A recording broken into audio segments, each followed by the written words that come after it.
All right, well, without further ado, hello everyone, and welcome back to the TooGeekyToCare podcast group. We are the podcast group that talks about all things nerdy, geeky, freaky, deaky, and we just don't give a darn about it. And yes, so as usual, and like before, I am Tark201. I am Bushido X Wolf, otherwise known as Brandon. Gothangel1129. The infamous Bajo Zutsu, aka AJ. All right, and first things first, we just wanted to apologize to everybody about that hiatus that we've had. Personal life has struck us and a lot of things have happened, but I think all of a sudden, all of us starting to get a grasp on everything. I hope so. I started to. I'm not going to lie. Majority of the cancellations was on my part. And so, yes, I'm starting to get a better grasp of what I need to do and where I'm heading off into. And I believe, and I'm hoping that we will start to go back to what it was back in the day, make it more something stable and make it more, like an actual schedule. And we hope to see you guys there for the future talks. So tonight, our discussion is going to be about virtual reality, something that we all have heard. Maybe we heard of it because of something that we've seen on television, or maybe it's something that we've experienced with our own lives. And so I would like to start us off by asking, when you hear virtual reality, what is the very first thing that comes into your mind? Because we always see virtual reality nowadays, and it comes in many different forms, a lot more than what we used to see a long time ago. So I wanted to ask everybody, when you hear it, what's that instant that you think about? The Matrix. That's a good one. No, for real, that is a good one. Dude, well, seriously, The Matrix. I was just watching that not too long ago. I love that nice. movie. What about you, Gav? I really don't. Well, what do you think of when you hear it? I mean, if you don't know or understand it, what do you think of when you hear, exactly that, when you hear virtual reality or VR? Something new to discover. For me, with virtual reality, this is something like I thought of in the past, and it always was like, oh man, that would be great. Like, once they come out with these things, I would definitely like to try it at some point. So for me, it's just another experience waiting to happen. Nice. AKA The Matrix. Probably. Well then. Well, Goth Angel, she's got short hair. She's got these plugs in her back of her neck or the back of her head, and she's just ready to get injected to go into the Matrix. Boy. What about you, Brandon? We'll leave Brandon. We'll make Brandon have like his moment. He hasn't had it yet. When I first think of or hear VR, it's actually pretty funny. It's not like, super sci-fi or anything like that. It's just the exact moment that's pictured right here in the picture that we have up.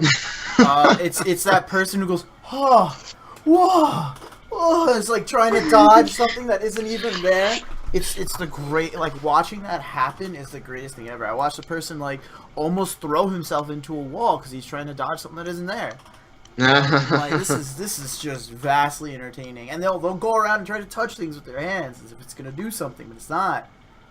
That's not how it works, and it's the greatest thing ever. Like, they'll try to smack things away. It's wonderful. No, don't touch me. I didn't eat that. I don't know what's going on.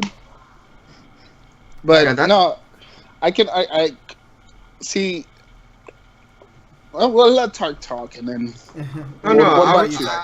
I was about to say the same thing as what Brandon said. It's basically like a world that exists but kind of doesn't. And I like what you said about, you said it's very entertaining and all that. I like it because, like, I think it was made to, well, I'm not quite sure, but nowadays when we think of virtual reality, we see it from the entertainment perspective. And on one side, it's actually really interesting. It gives us so many different like ways to see things that we either have never seen before or something that we're already familiar with. Excuse me. But it also gives us like another insight of looking at something where like we can immerse ourselves in rather than being a third party or a witness, you know? See, like I like, okay, so the whole thing with virtual reality, not too deep into it because like the like I've played the like VR on the what is that called, the PlayStation VR. It's pretty cool. I enjoy it. It's fun and stuff. And like Brandon said, watching other people play on that, it's highly hilarious. Especially when you're playing a game like, for example, Resident Evil, which is we're probably gonna talk a lot about since that's probably the most popular VR game out right now. I would say differently. There's like two other ones I think of before I think of Resident Evil. Oh yeah, well Yeah. we'll get to that then. Yeah. But that's the one I've seen the most people play, and it is hilarious, as Brandon says, and you know, it's quite an experience, and I think it's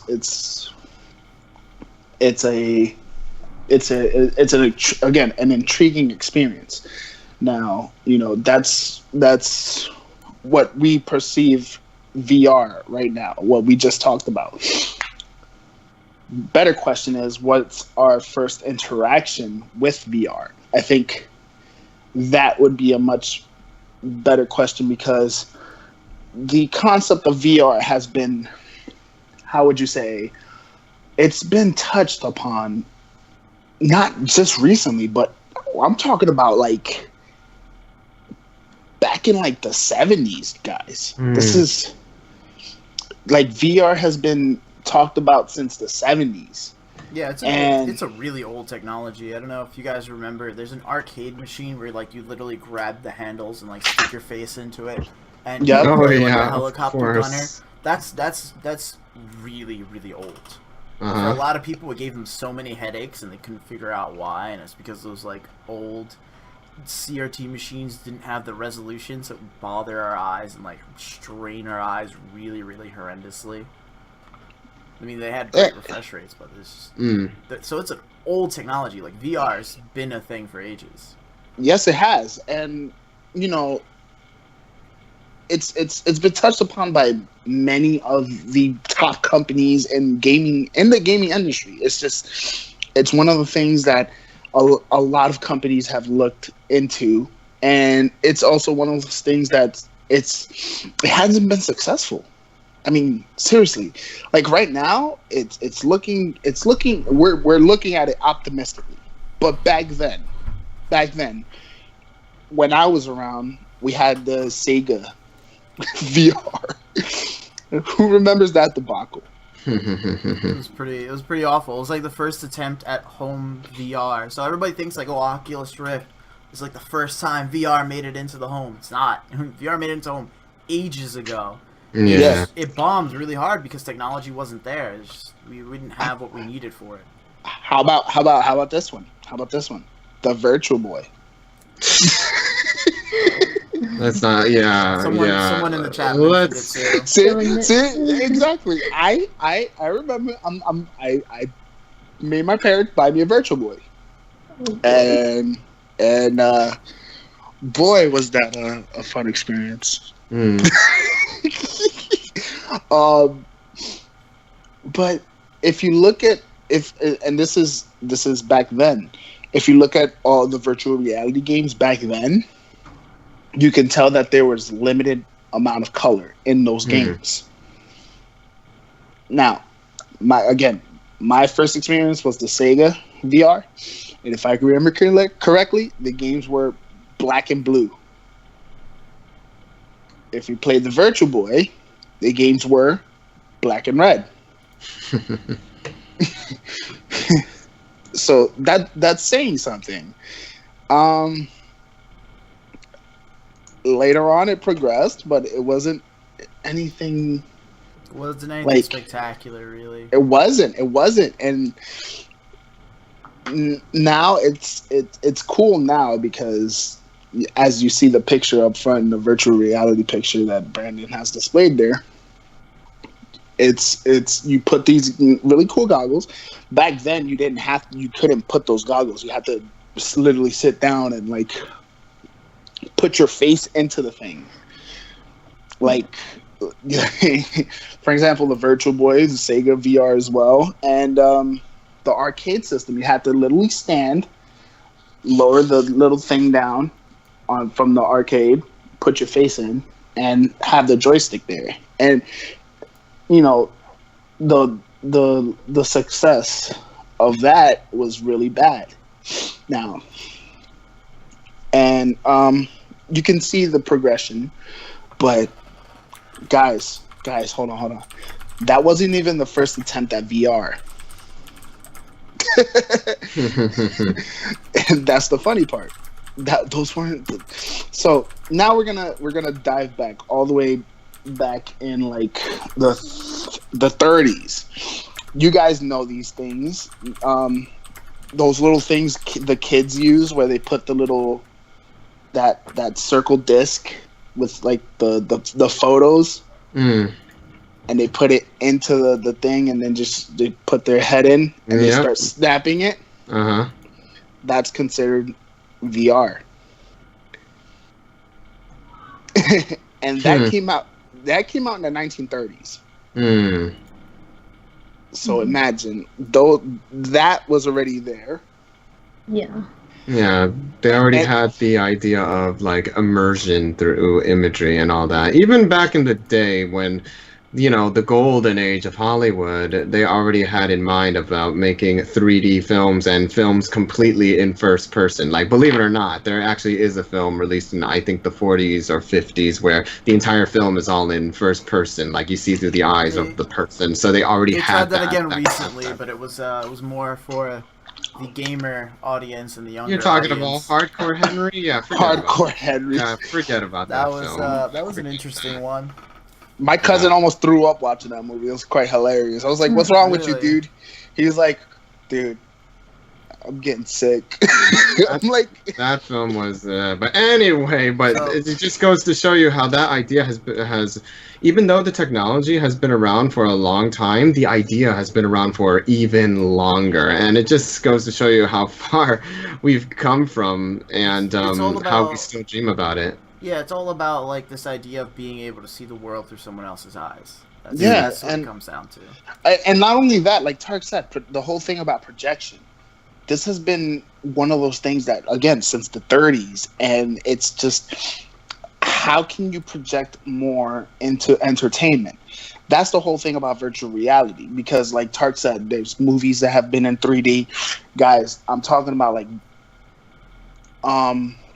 what is it? If you guys go to Universal Studios, I mean, if you guys have ever gone to Universal Studios, the most popular rides are in 3D, which is the Back to the Future one, the Terminator one, the Spider-Man one that they had there a long time ago. I don't know if it's still there. I haven't been there in years, but those are all 3D, and those are really fun because you're on a ride, but there's a projected screen and everything's attacking you. And it's like, oh my gosh, look at this. This is so cool. This has been practiced since the 90s. Like the style of projection in that form of 3D in cinemas has been practiced since then.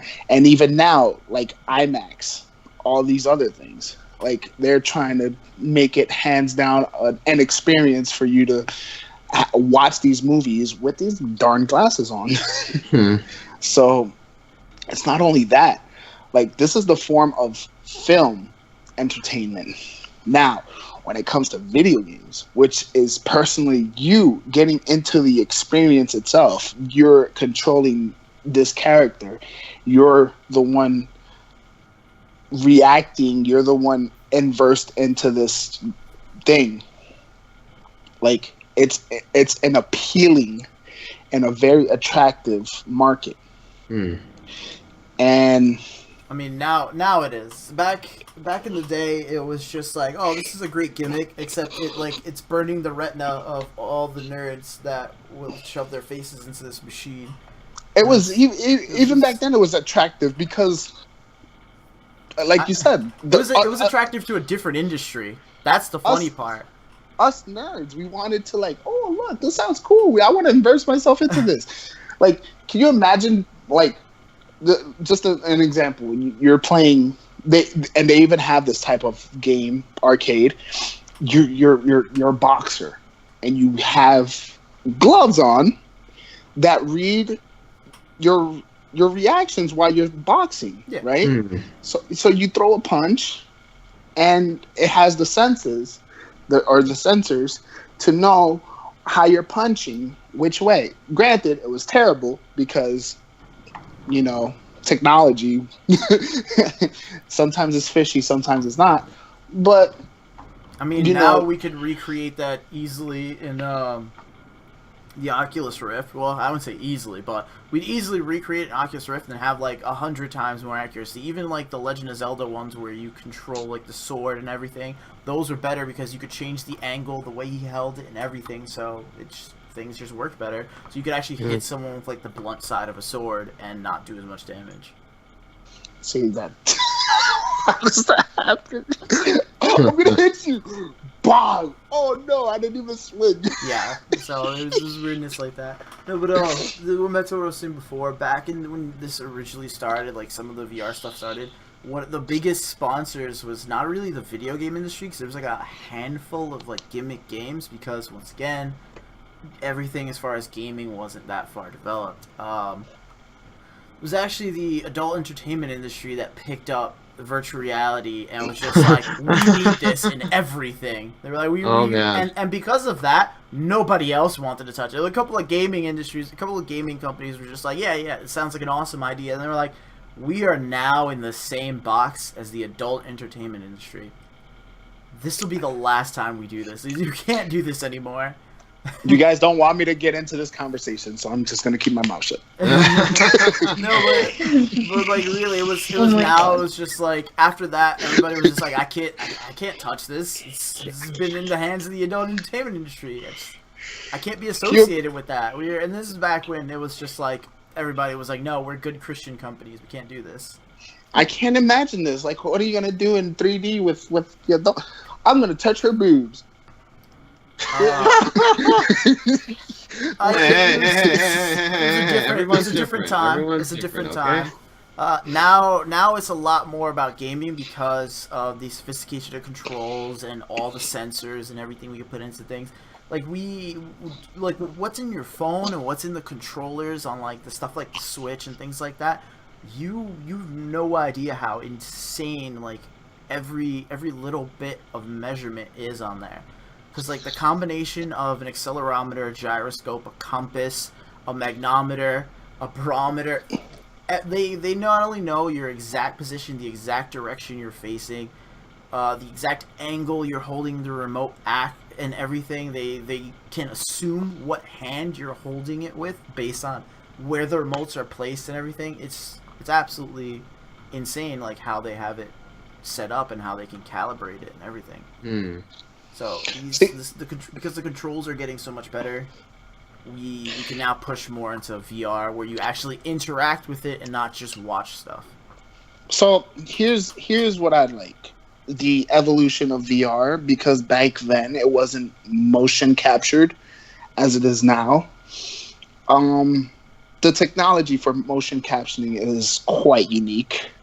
And I think that in that aspect, how do you think the progression from just, let me sit in front of this stupid thing and hold the controller to, you know what, I'm going to hold these controllers and it's going to capture every one of my movements. What do you think of that? Like, do you think it's going to progress even more to we're going to actually walk and you're going to see our characters walk? Absolutely, because they are already doing things like that. We're actually talking about it right before we started up. They have stuff like the Omni, which is now here. With the Omni, you literally have it set up so that you wear special shoes. You stand on this pad, and as you walk across it, it can use a variety of different sensors. I know if it's using special shoes, then it's probably like special capacitive sensors, magnometers, stuff like that. Where like the more you walk against it, and the harder you press on it, the faster you press on it, and stuff like that, controls your character's speed. And like you could set it up so the game can limit it, so you know it's more friendly to even the, I want to say, lesser athletic people. So you have a stamina bar in the game. You could run as much as you want, but once your character runs out of stamina, it'll stop. But at the same time, it's great for people who want to be able to move around, do something, feel like they're doing something, and all that kind of stuff. You know, it's really cool. I like the idea of having something like the Omni where you'd be able to like move around. They had it so that with the controller they have, which for one of the prototypes it was like a gun. If you lean over a corner, because of the sensors that's not only in the helmet but in the weapon as well, it not only knows that you're leaning over your own weapon, it knows that you're gonna like look around a wall and peek over a corner and stuff like that. Like it's really cool what you can do with these things. I mean, the first person shooters that have come out so far are absolutely hilarious. I don't know if you've seen them. I think I have seen them. It's actually really funny, and it's because I'm watching it and I'm like, okay, yeah, that's great and all. I would totally love to try it, but when it comes to shooters nowadays, everybody wants to get competitive with that, you know? And so in the back of my mind, I'm like, yeah, this is great and all, but how's it gonna work in like the competitive market or the competitive gamer? You know what I mean? See, that would suck because now you would need professional athletes to get. Seriously. But in all honesty, like it's a completely cool thing. Like the progression of VR, like Brandon said, this look at this device. I'm looking at it. I'm like, what the hell is this? It's quite. And it's not only that, like, you know how people bash on how, like, oh, gamers, they're just lazy, they don't want to do nothing. Like, this is the next level of, like, oh, yeah, make fun of us now. Look, we're walking in video game and in real life. We found ways to, like, try to fit more exercise and fitness into certain games. I mean, that's how we came up with stuff like, Wii Sports? Wii Sports, like the motion active controls and stuff like that. I mean, not only that, but there's also stuff like, I think the company's name is Niantic. Yeah. Niantic makes a variety of like GPS-based games where it's kind of like geocaching, but for virtual caches. So like you'll go to a certain location and hit a virtual cache and you'll get something. The game that's most well known for this, even though they have other games that do this, and it was plenty before, so it wasn't a unique idea at all. What made it really popular is Pokemon Go, and it was literally just because of the title. It was Pokemon. Pokemon. Yeah, that's it. Pokemon You're is what made it popular. But you know, everyone was like, "Oh, this is cool. Now people can go outside and be active. They've never had this option before." It's like they've always had. This I think with the gaming community specifically and exercise, you just need the right motivation. You know. I'm just saying, though. I'm just saying. I don't know if you guys realize, but Pokemon Go is a very dangerous game. Okay. No. What do you mean, it just depends on how immersive this person who is playing is. You're supposed to be responsible while playing video games regardless. I'm just saying, I don't know if you noticed, this guy went live streaming at Central Park at midnight. Oh, you're talking about that guy? Okay, but is that the game or is that the person? I'm just saying. It was his smart idea to go outside at that specific time on a video game. So, yes, at that part, yeah. We can never keep advancing, we can never keep going forward if we have to child-proof everything. Exactly. But you have to look at the... Okay, for example. So basically, at that part, it is the user's fault, not the tech's fault, man. Come on. Look, They gave you warnings and everything. I mean, it kind of There should is have been warnings. obvious. Honestly, Look, there is I wanna- warnings within the game as well. I want to play my games and be able to not find real dead bodies while playing them. Okay, I'm just saying. Hey, going outside, that is the risk you take, okay? There are people who don't even play games who come across dead bodies. What are you trying to say? Imagine how they feel. They're just like, I'm bored with life. I don't know what to do with myself. Oh, great. This is going to ruin my day. It's not like, cool, I got a real life Pidgeotto. adventure. Oh, no, dead okay? person. Well, at least I got the Pidgeotto. Yeah. Oh yeah, you think that person's gonna remember about the Pidgeotto? Found a Pidgeotto and a corpse. Yay! Like, oh my gosh, is that a dead body? I'm scarred for life. Thank you, Pokemon Go. Well, there's some people who still play even after that, okay? Yeah. So I don't even want to hear it.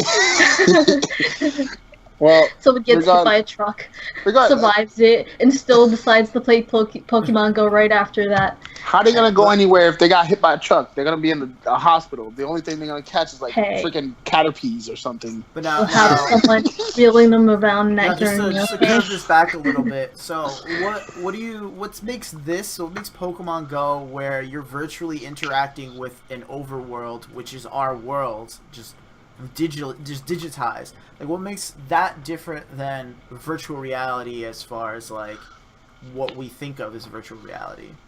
Well, I think virtual reality is more of you're immersing in another universe, and you're visualizing that universe instead of visualizing your phone. But does it have to be a different world? It can't be a different version of our world? No, it has to be a different world. So what does it make it if it's a different version of our world?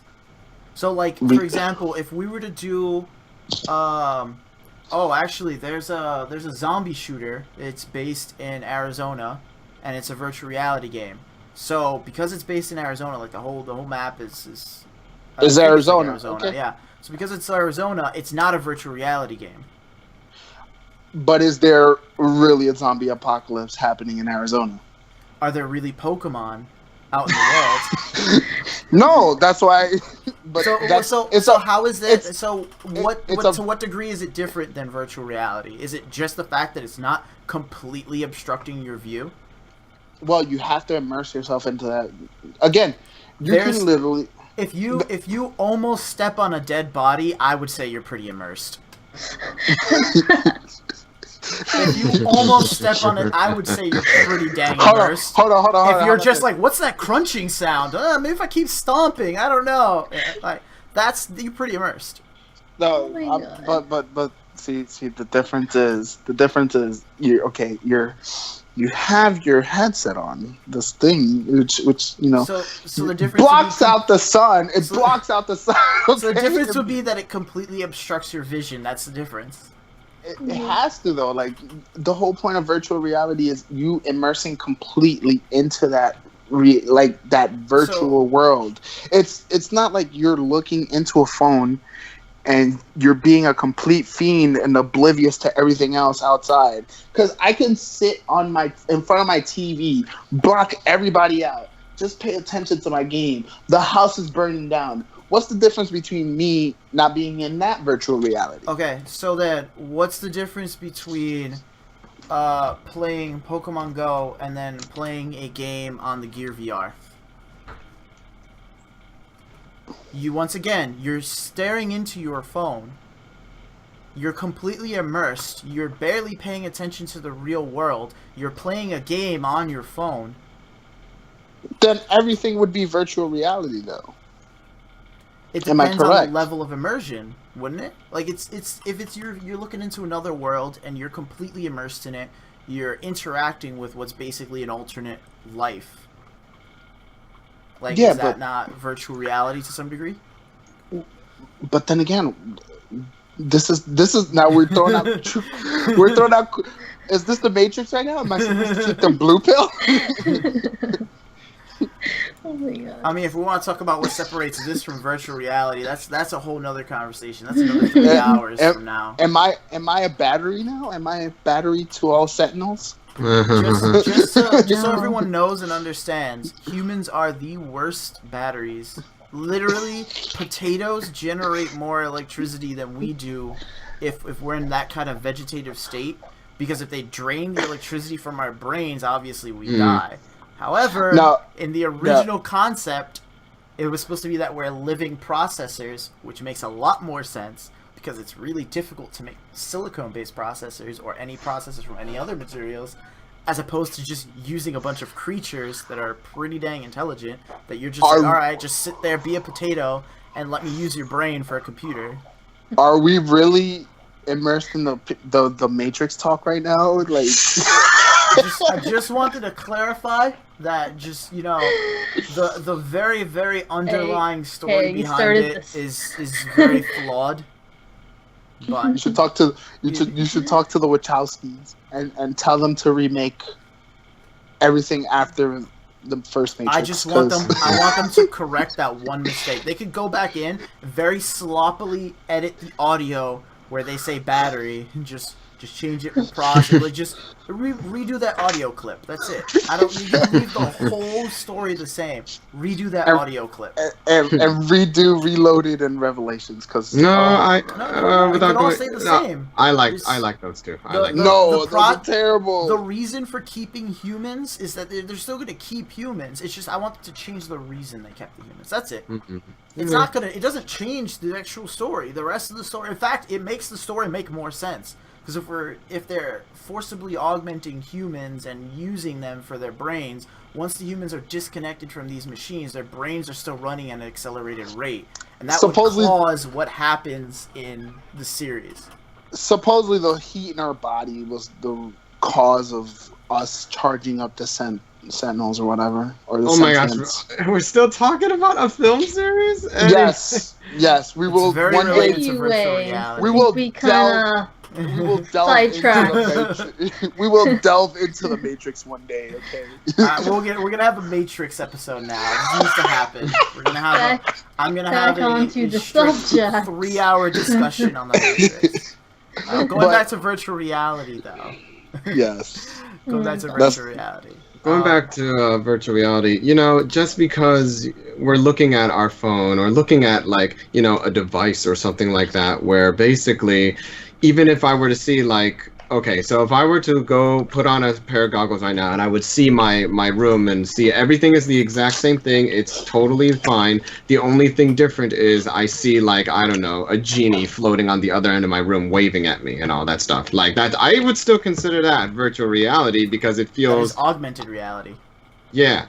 I am immersed already. That is something else, and I'd be like, "Oh wow!" So, like, if I believe it. That and you know the part where I think it's in Pokemon Go where you go to throw the Pokeballs. I had this feature disabled. It's just called augmented reality mode. It's where you're using the camera to see the world and you see an object interacting with the physical world. Mm-hmm. So that having something that's not physically there interacting with physical objects is called augmented reality. It's specifically not that it's overlaying our world or replacing our world in any way. It's interacting with our world. It's becoming part of our world. That is what makes it augmented reality, where it's literally just augmenting reality. And that's what companies like Microsoft and stuff like that are doing, where they're trying to make it where you can go into, like, your room or something like that, and then, like, something will pop out of the wall on your goggles, and it'll be some kind of, like, giant snake monster, and you have to sit there and, like, move around your room and try to shoot at it and dodge it, and, like, you could duck behind your bed, and as it shoots at you, it just gets blocked by your bed, because your bed is a physical object there. Mm. But at the same time, like, if you were to go out and try to touch it with your hand, you're not going to feel it, it's not going to be there, you're not going to interact with it. You have to use that kind of, like, interface, you know? Mm. So, like, that's augmented reality, which is the next step past virtual reality. I can't wait for that. That's what I'm excited for.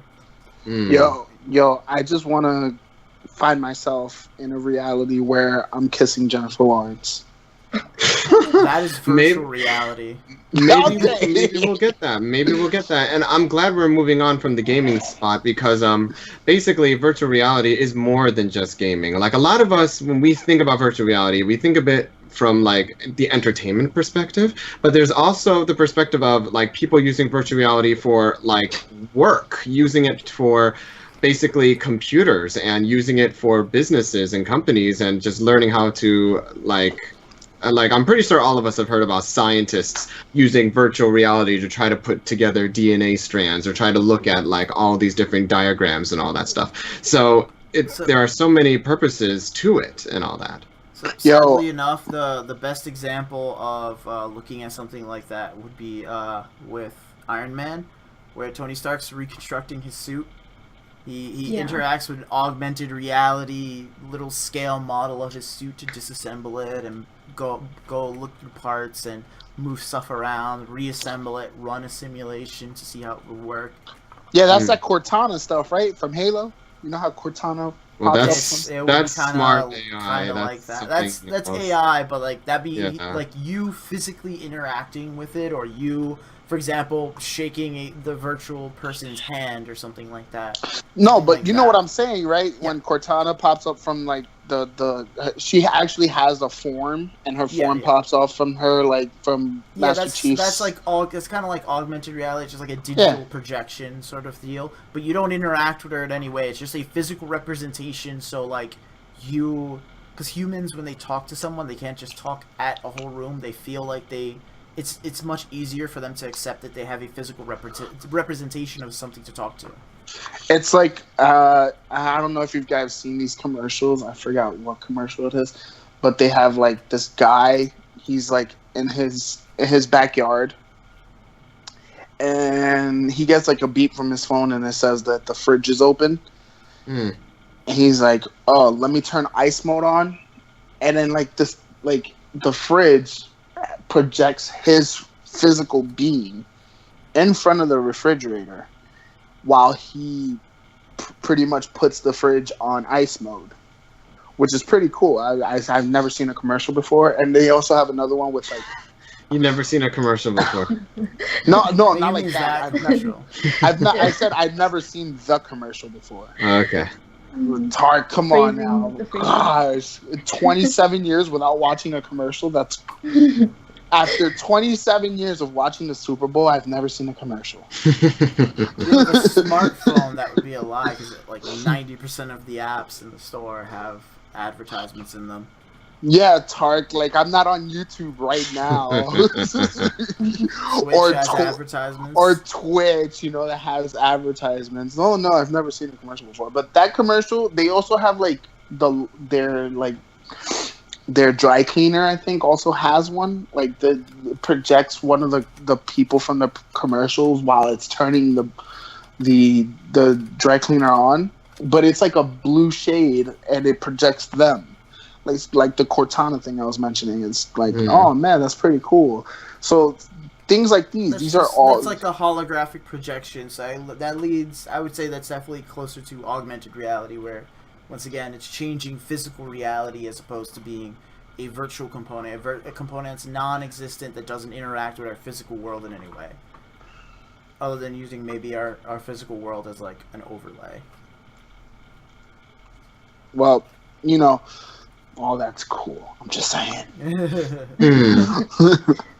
And so I would like to ask everybody, if we had like virtual reality doesn't, as I just mentioned, doesn't always have to be for gaming. Like if we wanted to immerse ourselves into, like, I don't know, your favorite film or your favorite TV show or maybe a book, I don't know, would we, let's say yes or no, would you guys want to experience that for yourself? Like you can put on like a certain, like a goggle or whatever, and then all of a sudden it looks like you're in the world of Blade Runner or something like that. Would you guys like to experience that or so?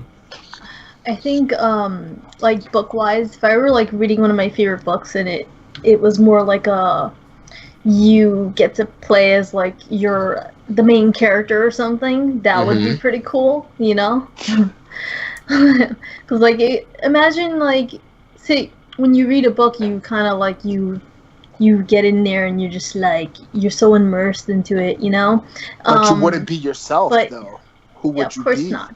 But seriously, but usually with books there's like the narrator's usually the main character depending on the book. But if you're the main character, you're seeing everything from that character's perspective. So for me, I think that would be really cool to read, or like not really read, but to be there in that story as that main character, to just like, you know, experience it all. I think that would be pretty like amazing if they did something like that. You know what that reminds me of is there's a game you played a while back. It was like you're a ghost or something that walks around these people's house and watch them interact with things. Imagine That's doing awesome. that in virtual reality where you're supposed to go and like either solve a mystery or something like that, or help these people, but all you are is just like basically a ghost. All you could do is minor things, but you're seeing it from first person view, and you're floating around the house. You're just going like, oh, they lost their phone. I'm gonna smack these papers over so they can see their phones over here. I'm gonna hit the button and it turns on. They're gonna be like, oh look, there's my phone. It's like, oh good, you're not gonna miss the call. You know, that's just very important. You get this call and so on and so forth. And, like, that would be pretty awesome. Like actually. Yeah. So how cool would that be? Like to do something like that, or like they have Definitely. other games that are similar where it's like a one that I thought was really funny is you go around and you find everyday objects. This is like thousands of years in the future. You're supposed to be an alien and you find these weird objects and you go, okay, I have to analyze whatever this is and I have to figure out what it was used for, why humans would use it, and archive it in the history books as to like the history of humans. So basically you make up stories as to what humans did with like particular objects. So like for example, my favorite was favorite example of like completely misinterpreting the use of an everyday object, or not an everyday object but an object nonetheless, is in Futurama when they talk about pizza boys from the past. And pizza parlors from the past. You know the wooden spatula they use for taking out the pizzas? Yes. Well, the archaeologists 1,000 years in the future, according to Futurama, misinterpreted it as a punishment tool used to punish the pizza boys if they made a delivery late. And they would use it to spank the pizza boys. And they goes, no, and Fry has to correct That's a him, paddle. No, this isn't used as a paddle. This is used for taking pizzas out of the oven and occasionally smashing rats. And then it's like the funniest thing. So like imagine that you're doing that, but you're exploring our world like thousands of years after humans are gone. And you're walking around, interacting with things, and you're like, what could this have been for? What could they have done with this? Like what could it be used for? And stuff like that. So you're physically there. You're seeing these objects hundreds of years. Some of them are turned to dust. Some of them are like rusted over. The whole nine. Yeah, that's another thing. Like we have these video games nowadays that take place like many years ago and all that, like BioShock, for example, and it teaches like people who are not familiar with history. It teaches us about, you know, a little bit about what it was like back then, or what it looked like back then. But now that we have virtual reality, we have that capability of not only seeing it, but experiencing it and feeling it probably for ourselves and all that, and we'll get a better understanding of like our history and a better understanding of just basically our world and all that. And so it's just really fascinating just imagining like the capabilities that we could achieve through VR. See, what I like a lot is that VR, like, although it's heavily used like right now for like a lot of things, though its projection in like the way it's projected in media, like movies, you know, TV shows, like animes, it's really like it's breathtaking. Like for example, of course you for those who watch anime, Sword Art Online, that the way that VR is projected in that is like the way I would see VR as it is like now. You put the goggles on, you immerse yourself into a completely different universe, minus the if you die in this game you're gonna die in real life. So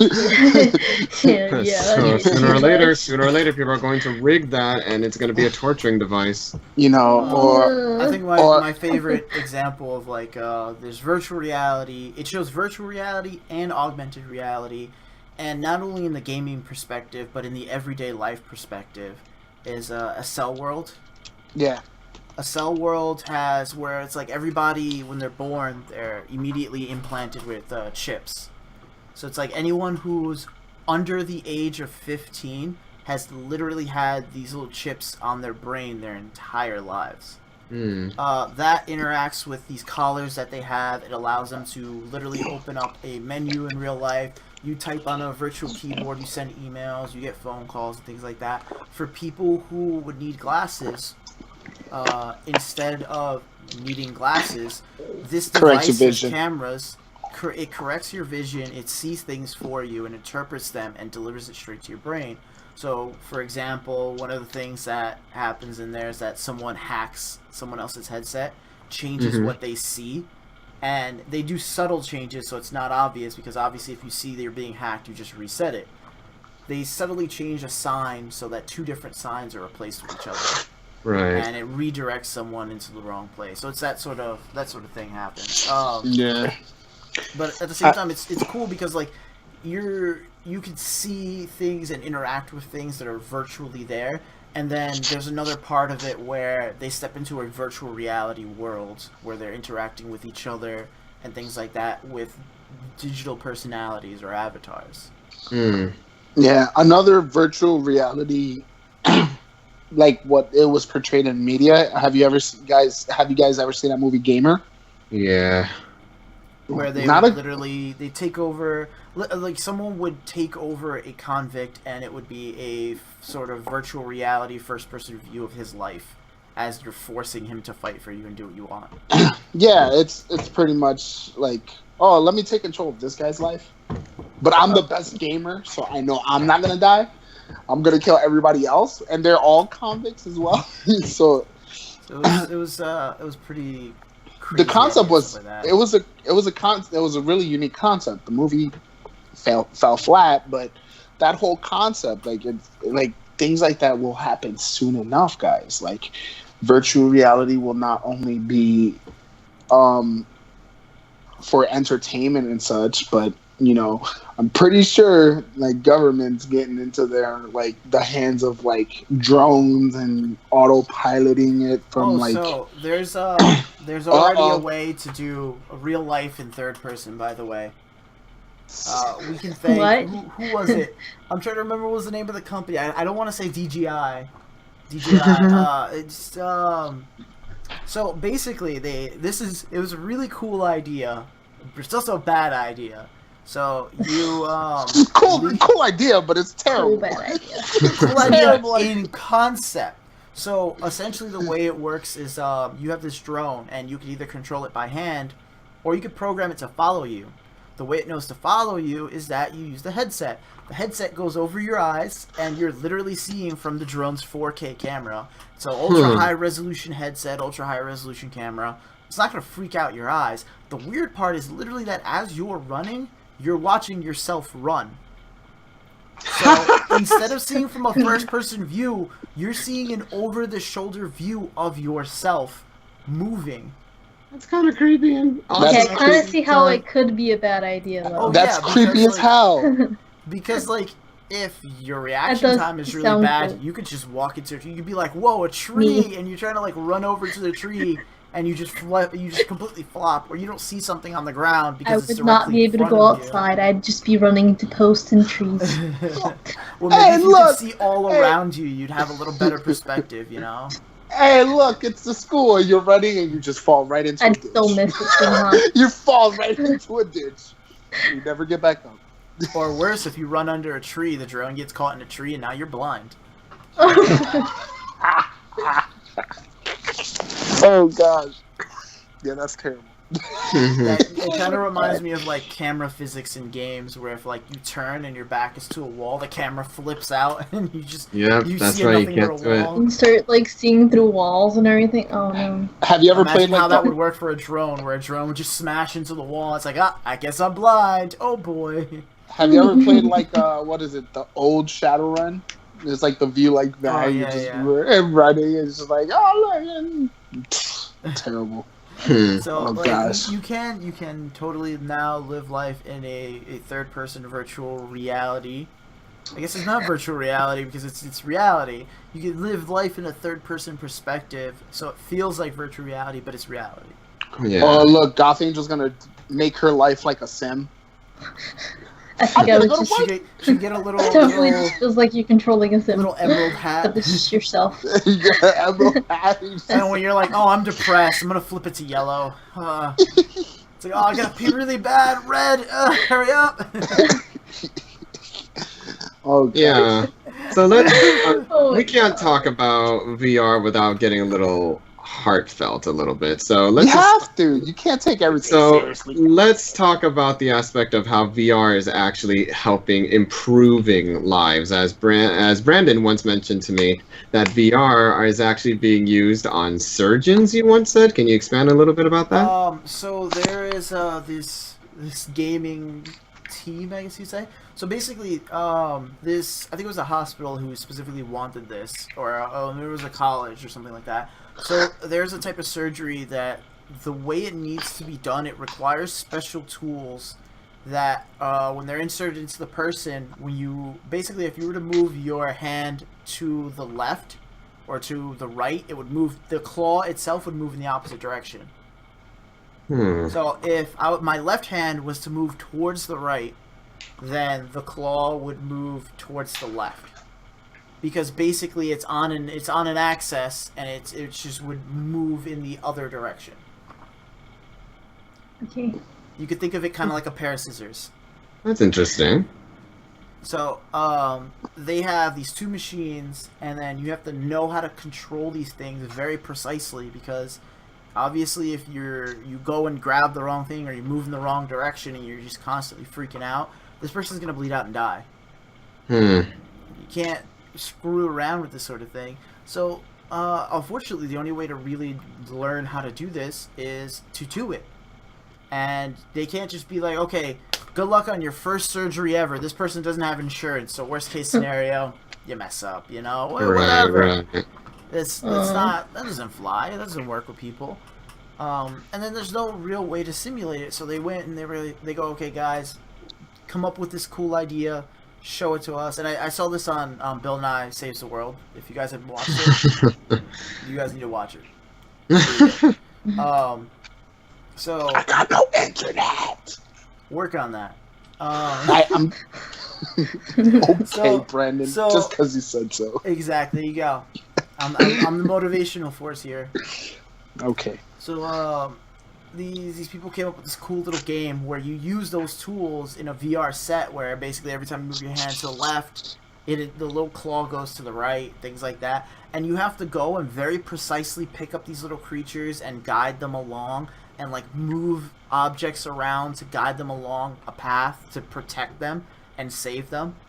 And you have to very quickly and very precisely like snip out these things that are going to hurt them and stuff like that. So it's very, very cool little tool. And they thought, okay, this is great. This will be a great tool for them to practice and learn how to do it. But how effective is it? So they put new students, they took gamers, and they had them all try it, and they all did like, okay, it wasn't that bad. Then they had a professional in the field who's been doing these surgeries with these tools for like 20 years. He blew through the whole game, no problem. And it was like this old dude, he was having tons of fun. He's like, oh, that's so much fun. Do you have more? And they're like, no, that's pretty much the whole game. He's like, oh, that was great. I felt like just like it was the coolest thing ever. And they were amazed because he did better than everybody else. But at the same time, that's exactly the way you test to know that your game is a proof of concept. You take the best surgeon ever, and you say, okay, play this game, and if you can like ace through this game, it just proves that, you know, not only are you good at this game, but it proves that the game relies on the skill set you need and that you use every day. That's crazy. Yeah, it taught him how to do the surgery. It taught people how to do the surgery, and someone who's already good at it excelled at it. So it's huge proof of concept. Everybody was just really excited with it. They want to like keep doing that for other things. So imagine like your surgeon is someone who locked every achievement in the brain surgery simulator, pro level, you know, and he's beaten New Game plus, which is kind of like. I want him imagine, to do my brain surgery. Exactly. Imagine like the guy who's just like, yeah, I 100%ed Dark Souls 1 through 3, and I'm gonna be your guide through the world. You're gonna want that guy. That guy's gonna be the guy who can protect you. So word. So that was actually, I think that was a comparison someone was bringing up too. But that's exactly how I feel about it. I would totally want somebody who just like annihilated a game that's a perfect simulation of what you're supposed to be doing. Heck yeah! I want that guy. That guy's gonna do my surgery. He beat that game with 100 score. Heck yeah! Let's do it. My life is in your hands. Oh my. All right, so. And we're Pretty stuck. amazing though. So we're stuck. So we're gonna ask one final question. What do you guys see in the future for virtual reality, augmented reality?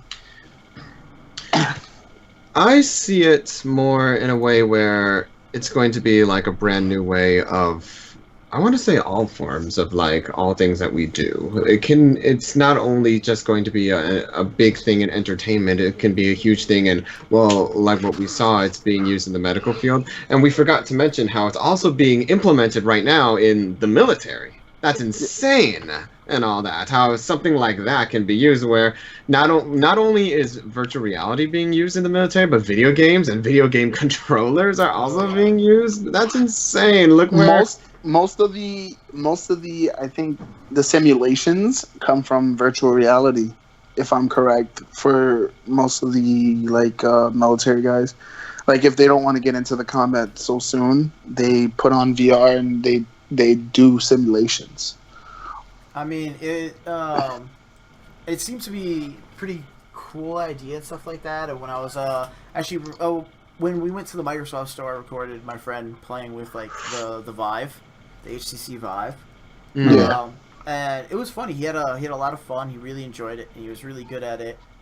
And I was just thinking about it, like, how cool would that be to just sit there and just work on your accuracy, or sit there and imagine working on your penmanship in virtual reality. You can sit there and do something a million times and do things like that, like work on your accuracy, work on your response time and things like that. Work on being able to maneuver and dodge things subtly without like jumping across the room or anything like that. That's like a really cool idea. Unfortunately, it's being militarized, but that's the way everything goes. It's either militarized or it's the adult film industry. Somebody's picking it up. I mean, now we have a third industry. Now it's gaming too. So it's either going to be, for the adult industry, for the gaming industry, or for the military. If those three industries don't get it, it's probably not going to be picked up. It's just not going to be all that cool. I could imagine myself doing like a dolphin dive, like while playing one of these games. Like, oh, look, they're gonna kill me! Dolphin dive. That's literally how people like get themselves hurt and run into walls and everything like that. I mean, it's pretty funny though. I could imagine it'd be so hilarious. It's like, oh my gosh, I'm about to die! The zombies are coming after me! Dolphin dive. I think my favorite is watching people play Super Hot. I don't know if you guys have seen yes. Super Hot is great. It's absolutely hilarious because as some people might know, it's literally where as you move around, time starts moving. But if you stand still and you just like think about it and look at what's happening, everything's slow frozen. motion. Yeah, everything's like just like slowing down so much that you could actually think about what you're gonna do. But the second you start moving, everything starts moving at your pace. Yeah. So it's like you have to very carefully choose how you're gonna do things. But it was really funny the way some people decided to respond to it. There was one game. It was like a carnival game where you're in a ride and it's like a whole bunch of like clowns and stuff. And that used to be an arcade shooter, just a regular arcade shooter. Now it's a virtual reality one. Yo, that game is hilarious. I played that. I was just like, my other favorite was I saw there's this YouTuber who I watch. His name is Robas.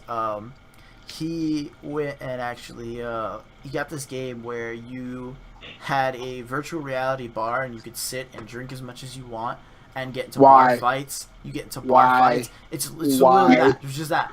Then there's another one where it's a virtual reality studio apartment and you can furnish it however you want and you can just live in your apartment and do whatever. Why? Some people don't have the luxury of doing that stuff, but they want to do it. And then, yeah, they could do stuff like that. It does make sense. And imagine, like, you're like, I can't actually get drunk in real life, but I want a simulation of that. I want to go get into a bar fight. Let me go get into a simulation of a bar fight. I want to punch people in the face, the virtual characters curse at you and everything. They yell at you. They throw things at you if you get into a fight with them. I want to see Goth Angel play that game. Just get in a random bar fight with somebody. Be the funniest thing ever. Should be on, you see her on the floor, like reality is see her on the floor, like punching the ground. Don't hurt me! Don't hurt me! That's hilarious. But yeah, any more opinions on? Brandon still hasn't finished. Continue, Brandon. I don't know what I was saying. You were saying something about virtual reality. He lost track. I definitely lost track. I don't remember anymore. In conclusion, guys. Oh, but I mean, there's like, so aside from like stuff where like the military's using so a lot of people when they think of virtual reality, they think of stationary virtual reality. There's a lot of movement-based ones. I went to in Madame Tussauds Wax Museum in New York City. Nice. Yeah, so they have a virtual reality Ghostbusters thing there. Where you and up to 3 other friends can put on little Ghostbusters packs and virtual headsets, and when you go in there, all you see is your friends in like just cheesy little virtual reality Ghostbusters costumes, and as you walk around, you can see them walking around. When they lift their heads up and start looking around, you can see their heads lift up and look around. And it's funny because their virtual reality characters have VR headsets on. So you can see them like look around with their headsets on, and you're just like, you look like a madman, and it's great because your virtual character just looks like a madman going whoa. You have to sit there and like use these little use the Ghostbuster guns and everything. At one point you're supposed to all work together, combine the beams and kill one of the monsters. We completely screwed that up because we were just busy interacting with all the physics objects. So it's kind of like for those who played Overwatch, it's sorry, I just read one of the comments. For those who played Overwatch, it's literally like one of the objects that are like around where you spawn. You can interact with it, and stuff will bounce around and stuff like that, or you can hit like the basketball. In this case, we spent more time shooting at a mountable moose head than we did at the giant marshmallow monster that was destroying all of New York. And then we're like, I guess we're supposed to shoot him, and we start shooting at him, and it's not doing anything, or just like, oh well, we'll go back to the physics interactable objects and we just didn't do what we were supposed to do. It was the funniest thing. Did you oh man. Did you cross the beams? You're not supposed to cross it. You were supposed to kill him. Don't cross the beams. You're not supposed to cross the beams. That was actually the first instruction they gave us, and that was the one thing we did follow. And you know what? Oh. And because of that, we did not win at all. We're supposed to cross the beams and to kill the what's the marshmallow guy's name? The Stay Puft Man. Yeah. Yeah. Marshmallow. So the Pillsbury Doughboy. The Stay Puft Marshmallow. It's the Michelin Man. But they have stuff where like you're literally walking around the room and it's tracking your movement and everything like that. They have really cool stuff like that. I like it. I would love to like go to places, like more places where it's just like, hey guys, you have this whole puzzle to solve. Walk through this place, physically interact with the virtual reality objects, and solve puzzles and do things like that. Train your brain. To me, I think the physical interactive ones would be more fun than the stationary ones. Absolutely, just because like you're walking around. On top of that, like a lot of these are things you're supposed to be playing with other people, so you're like communicating with other people. It's a tool where you're not physically seeing the other person, you're just seeing like a virtual person, but at the same time you're just like, okay, I know that's someone, let me communicate with that person. I need that person's help to do this, so let me do that. Makes sense. You know what mini game I'd like to play on VR? You know when Kratos has sexy time with those ladies? Oh my gosh. See, AJ would love the adult film industry. And what I like how he questioned earlier the simulation of a bar, but this hilarious. Is what he says. Exactly. Yes. In conclusion, guys, This is what I like. Nah, but To each their own. The virtual reality industry is definitely growing. Xbox is getting the Oculus Rift, and that's going to be fun. Well, now the virtual reality industry was growing. Right now, we're kind of at a standstill. Stagnant, yeah. I don't think anyone's going to do anything for a while until we find out what's going to happen with this company. I forget what they're called. Something with a Z. PlayStation's releasing some new stuff though. The PlayStation VR is its own thing. They've been working on it for a while, and it's a decent device. But like the really high end stuff, which is like the Oculus, basically all the Oculus based stuff is in danger, and that means Steam's VR and their VR development is going to be much more limited. Like they're probably gonna work on stuff, but they're gonna hold off on releasing anything until they find out what's going on, because like right now they've been given orders that they can't use. They've been told that they're not supposed to be selling these Oculus Rifts without paying this company off, right? Because somebody had stolen intellectual property from that other company that was relating to virtual reality content. And now this company, now that they've won that case, they're using it as a precedent, and they're going around to any company that's using any tech that's theirs or similar to theirs and just demanding insane amounts of money, saying that, hey, we've lost so much revenue because you stole our idea. And it's like, okay, well, you haven't released anything with it. You haven't done anything with this idea. We didn't know this tech was stolen. We now found out it was stolen, and you want us to pay you several $billion for what you believe we might have stolen. And the court is just like, okay, yeah, that sounds like a good idea. It sounds fair. Go ahead, pay the people several $1 billion. So no, nobody wants to do anything with people are wanting to do less and less with VR, because it's like, well, how long till those guys come around and demand I give them money because I use VR in anything I do? The world may never know. Yeah, it's because people are going around, smashing everybody with lawsuits. Soon enough, less and less people are going to want to do VR. As far as the companies go, less and less people are going to want to do VR, and less like developers and stuff like that are going to want to work with the company that actually made the technology to actually do this stuff, because it's going to leave a bad taste in everybody's mouth. It's just like you're going around left and right suing people because you can. I don't see VR dying though.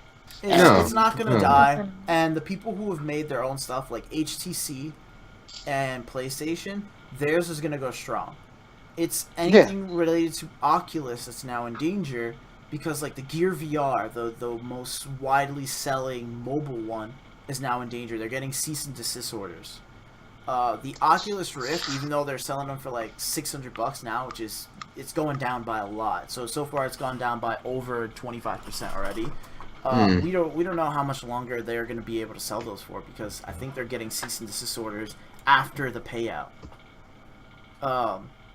And then Facebook owns Oculus. Facebook was planning all this virtual reality stuff, all of it to interact with Oculus, where you're going to be able to literally have a virtual internet browser where instead of looking at a flat web page, you look at data all around you in different ways. You could click on a video and watch a video while you look over there, and like you can see your feed scrolling through of what people are doing.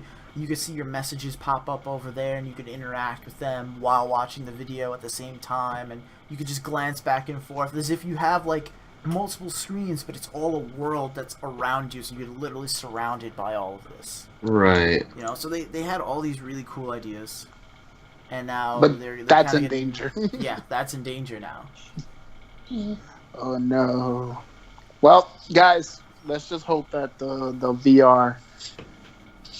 Let's hope it keeps growing, and that even if something happens to Oculus, that it still keeps going. I think regardless of them, it'll still be growing. Absolutely. It's just a matter of who's going to keep developing, because Oculus also released Oculus was the one who made the SDK, the toolkit that everyone uses to make games and stuff, and software, because there is software too. My favorite happens to be, I don't know if you guys have done virtual reality Netflix. No. Coolest thing ever. Cool. So you would think, okay, is it just Netflix in front of you, or is it Netflix where you can look around and see the video in all directions? No, no, no. Coolest thing ever. You have a virtual living room with a fireplace and a huge 80-inch TV or something ridiculous like that. You're sitting on a couch. There's your dog. You look out the window and the sun is setting slowly, and you just lean back and you watch the movie, and you can just sit there and pause and play the movie and stuff like that. And why? Virtual house. It is the I want to say the atmosphere effect. It's just like I can enjoy this movie more because I'm in this nice, relaxing environment. I can look around, I can like do what I want and stuff like that. But most importantly, I can sit back, relax, and be separate from everything else by myself, just enjoying this movie. Why? That's so over. That's so over the top, though. It is so hilarious, and it's honestly, so great. it makes a lot of sense to me. There's a lot of people who would buy into that. I totally would too. I'd want to like lay down in bed, but be able to sit up in a couch and watch TV. That's funny. I want to stare at the ceiling Great. and there actually be a movie there, and not a projection on the ceiling because I hate projectors. I want there to actually, like, you know, be a headset on me where I can just, like, sit back, relax, just be like, oh, this is great. And then go to my virtual dog and be like, right, virtual dog is pretty awesome. And he can be like, yeah, man. And he's, like, watching the movie with me. It'd be a good day. It'd be a really good day. Oh, he talks to you. Look at this guy.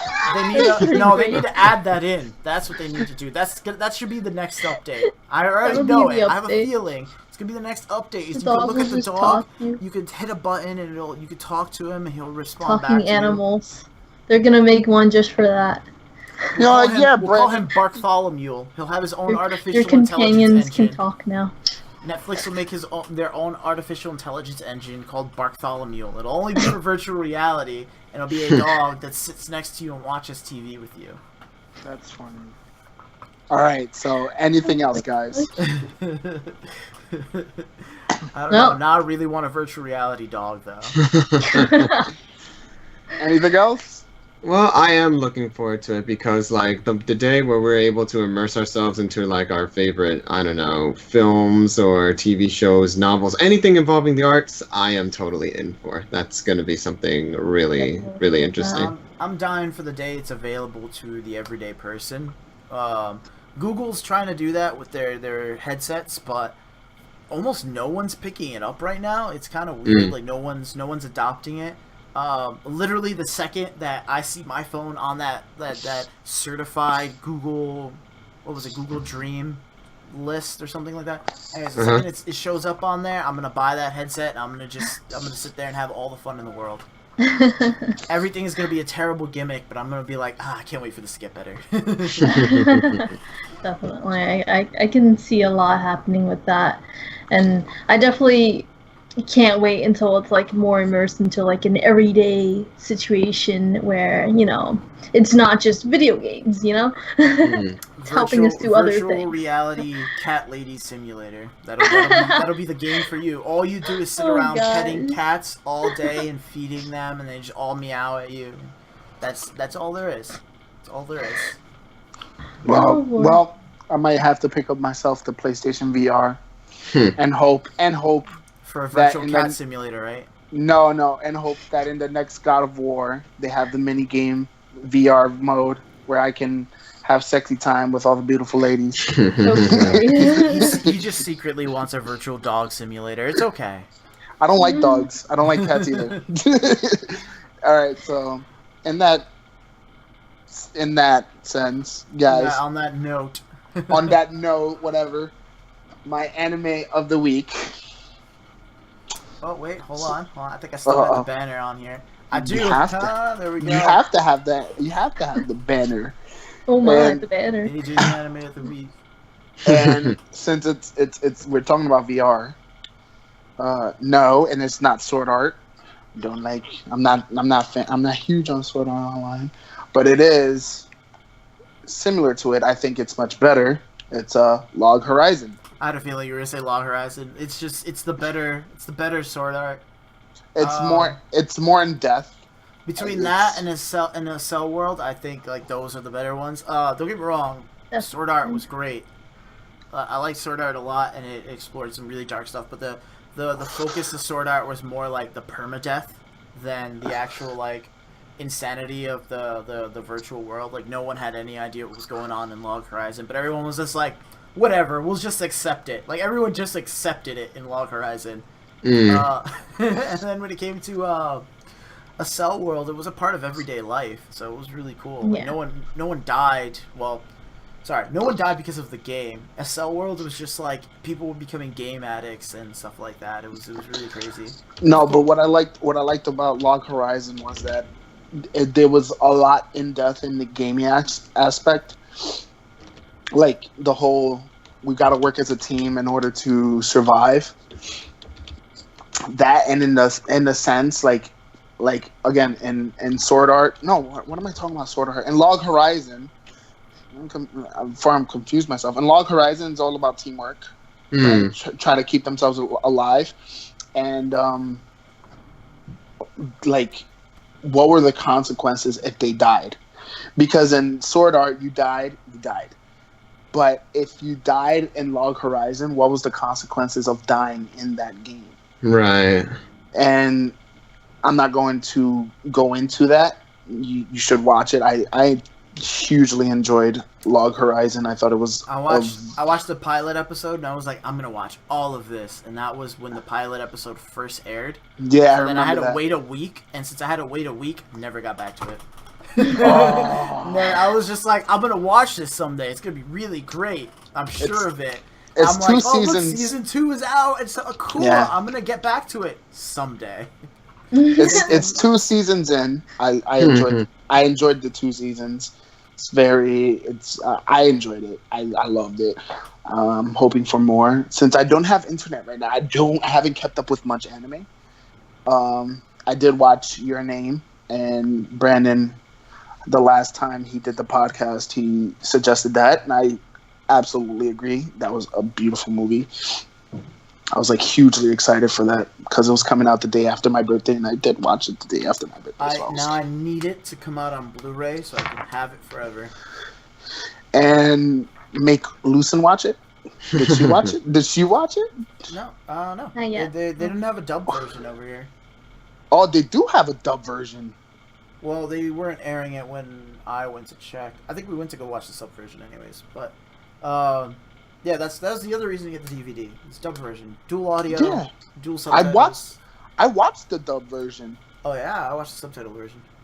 I watched the dub version the day after my birthday. Oh yeah, there we go. Yeah, so she definitely will. I'll catch that sometime. I actually, and this is cool. I met one of the voice actors for the movie. Oh yeah, That's pretty cool. Yeah, and it's I'm not gonna say who it is. Oh wait, you know what? I think I might have actually watched the dub version because I remember there was some awkward translations, and I think it was vocal, because if you had read these translations, it would have been accepted. But because of the way it was said vocally, everyone was just like giggling, and it's just like, that's such a stupid way to translate it. Can't believe they said that. I'm just like, guys, come on, let's stop being 5. They're Japanese. There's like limitations to how things can be translated without it being completely. Some people don't really understand that. There's words you can't translate to English. There's also no other way to phrase something where it's not awkward, because like if anyone knows the synopsis to it, one of the characters literally says, I've been in, like, one of the characters, a girl, says I've been inside you, you've been inside me before. Yep. And everybody was just like, that sounds so terrible, why would they say it that way? It's like, that's so literally sexual. what it is. That's kind of what you're gonna get though in the movie theaters. Come on. Without going through a 5-sentence explanation of their exact scenario, she literally was screaming it. So like, that's just how it was. Great movie though, and totally recommend that as well as Log Horizon. Yeah, for sure. Yes, and all right. Anything else, guys? I would like to say something. But what do you? Oh, nothing else. All right. So I've been gone a long time. This time it's not my fault, but I was away. I was doing voice acting training and stuff. So for you guys who didn't know what was going on with me, that's what I was doing. I went different state, left, came back. No one paid the internet. No one paid the internet, so it's completely disconnected. So I was like, I don't want to have this company On top anymore. of that, there's probably like a bill rung up too. Yeah, I paid it off. But I was promised that Verizon was going to come into my area, so I wanted Fios. You guys can't blame me. So I was like, okay, I'd rather take Fios over whatever we have. Fios has not showed up yet, so that's why I'm completely without internet. I'm waiting for Verizon to come do their construction and whatever in my area, and once that happens, I will be back. In the meantime, everyone else that streams, I'm going to continue hosting them. You guys know who they are. I want to be back so bad. You guys have no idea.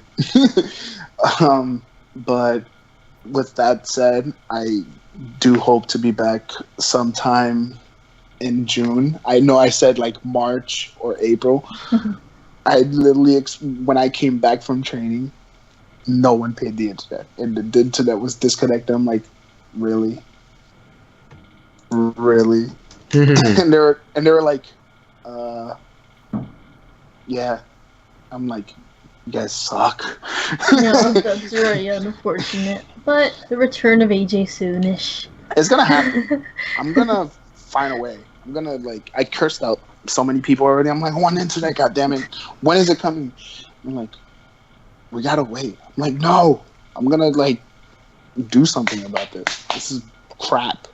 So when I come back, I've been playing a lot of JRPGs, so I want to start playing those and stream those. You guys are probably gonna be like, why JRPGs? I grew to love them so much while I was away. And they're fun. They're very involved. I mean, for me, whenever I would play JRPGs, mine is Dragon Quest. I really enjoy Dragon Quest. Dragon Quest you are spend usually so fun. many hours. You get super into it. You start to like all the characters. It's cool. I've been playing a lot of the Tales games, and they're so fun. I just recently beat Tales of Symphonia, which I would love to stream. Mm-hmm. Yeah, everybody loves those games. Tales of Vesperia, I beat that. There's many other Tales that are so good. So I want to get into those. There's a lot of Tales. The tale of AJ is gonna come out soon. When I go around putting on VR mask and start playing God of War, and I'm Kratos, and I'm having sexy time with all the ladies. Well, then that's not something I'd want to see, but... AJ, I think you ripped it to your phone. There you go. Yeah, no, it's at 20% battery, so... Okay, time to wrap it up. I think it's time to wrap it up. Alright, guys. Alright, so yeah, AJ will hopefully soon be back. I mean, for me, it's mostly that I've been recording, and I'm like, soon enough I'll get to video editing. So I was gonna be posting more towards YouTube, but I think I'm gonna start going back to streaming as well soon enough. Really, we're trying to get stuff cleaned up and organized over here a little bit, just because my family wants to relocate soon. Probably closer towards the city. But yeah, so nice. Yeah, we're in the middle of that. But besides that, I am gonna try to get back to actually doing the the streaming and all that kind of stuff. I mean, I still got the green screen. I fixed my mic situation, everything, so I should be getting back to streaming. That's what I really. Yeah, and we should all be getting back to podcast stuff. So I can do Saturdays, but I would have to come over my cousin until I get internet legitly. All right. My cousin doesn't mind. He has a basement and it's completely remodeled, so I can just chill here and do it. So I can do that until I get internet myself. And I'm already one step into the quest of getting my PC, which I bought myself a new monitor, so I'm kind of excited for that. Yeah. And I'm going to buy the tower next, so I'm going to get a full tower, get that. And then every time I see that tower, I'm gonna know I need to complete it. So Get a mid tower. no, I'm getting a full tower. Things are huge though. I mean, I say that and I have 2. Okay, exactly, But Mister. they're still huge. Everyone who sees them is just like, why do you have 2 elephants in your room? Like, You're gonna be like, because they're awesome. my room revolves around like having enough space around them so no one touches them by accident and still doesn't work. I want the full tower just in case I do get another graphics card. Because I'm gonna get one, and then I know I'm gonna probably buy another one right after, like shortly afterwards. So, but besides that, I'm gonna when I come back, I'm gonna put my wish list. So if you guys want to support me, I'm going that route now, guys. If you guys want to support me, I think this is where we leave. No, if you want to support me, you guys can definitely support. Anyways, Wolf, I think it's time to guys. cut it off. I'm gonna have a Patreon. I'm gonna have like. Thank you everybody for joining us. It was a pleasure Anyways, having this all has of you. been virtual reality and other stuff, apparently. My PayPal as well, you guys. If you guys... AJ is not existent right now. Yep. So thank you guys so much for joining us once again. It's always been a pleasure. And yes, we're trying to. I think we are going to establish a stable schedule and a stable routine. And we hope to come back again and communicate with everybody and just do our thing. And so, as usual, I am Talk201. I am Gothing21129. I am Bushido X Wolf. And my Patreon will be No. Bajo's. Come on, let me sell out for a bit. All No, right, what and is that this? is Bajo Zutsu. So, all of you guys, thank you guys so much. Have a good rest of your weekend. Happy Memorial Day, and hope to catch you guys again soon. Oh crap! It is Memorial Day. Yep. Oh, don't get too drunk, guys. Drunk. I mean, I'm gonna be. You know what I'm doing for Memorial Day? I'm literally like helping my friend take apart their laptop and put it in an That SSD. sounds. Oh, Brandon, if you Highlight can do of my me, week. Brandon.